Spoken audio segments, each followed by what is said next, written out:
In the May 1993 edition of Reader's Digest, an alumnus from Bowling Green State University published an article titled, "The Most Worthless Class I Ever Took."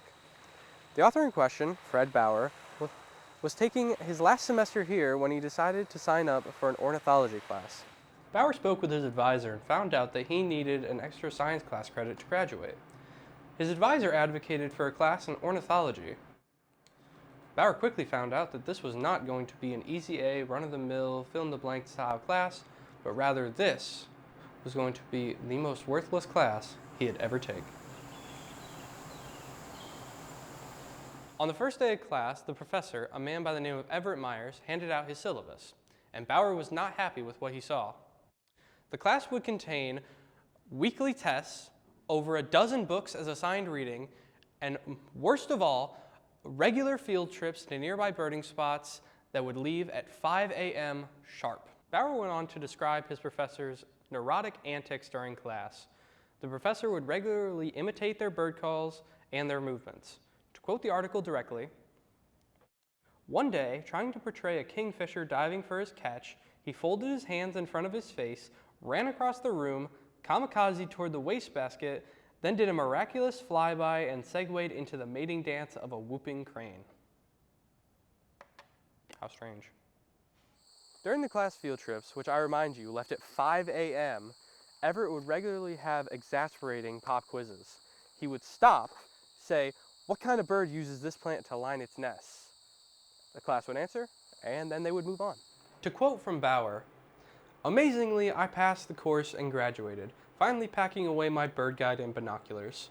The only good I seemed to get out of Professor Myers' course was a trove of stories about his antics, and what I joked was the most worthless class I ever took."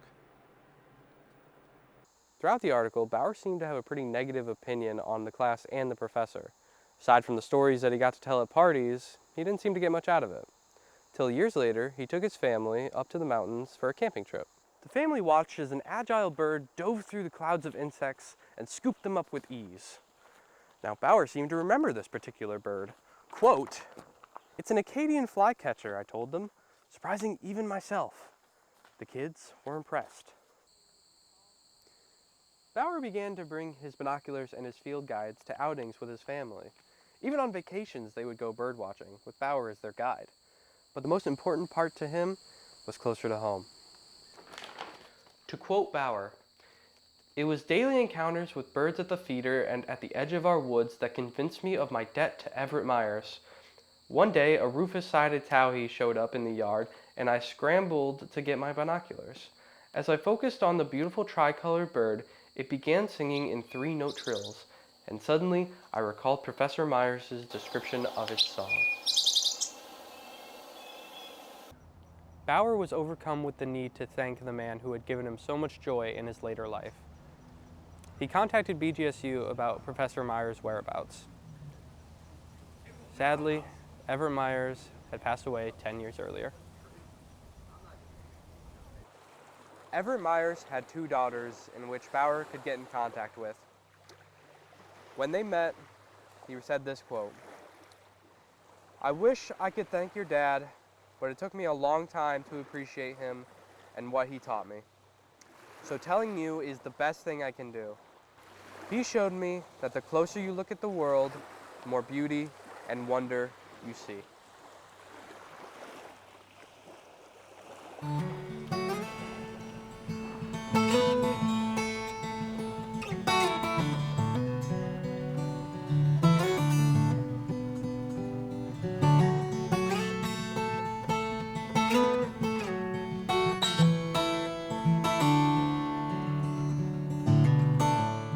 At the end of the article, Bauer describes an outing that he had with his 2 granddaughters, Ashley and Jessica. While they were at a public park, they would ask him what birds were and he would describe them for them. And at the end of that, his granddaughter asks him, "How do you know so much about birds?" His reply ends the article with, "I really know very little, but what I do know, I owe to a college teacher."